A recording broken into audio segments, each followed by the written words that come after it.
السلام علیکم د پښتو شو چینل کارمن اوریدونکو زموږ سلامونه ونیکي هیلې ومنئ د خوست امنیه قومندان د سړک غاړې مای 14 کې وژل شو. د افغانستان د کورنۍ چارو وزارت منلي دی چې د خوست امنیه قومندان مل پاسوال سید احمد بازی پنځشنبه ماسخوتن د نرشکوټ ولسوالۍ ځینې خیلو سیمه کې د سړک غاړې مای 14 کې وژل شوی دی.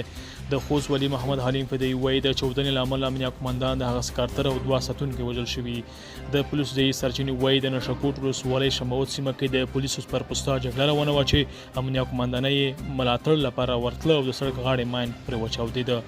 د خوست ولی محمد حلیم فدی امنیه قومندان د هغه مکار دښمن لخوا وژل شوي چې د سولې شعارونه ورکوي. د وسله طالبانو ویاند ذبیح الله مجاهد وایي د خوست امنیه قومندان د ډلې وژلی دی. نوموړي زیاتوي پر قومندان وزیر سربیره 3 پولیس وژل شوي او بل ټپي دی.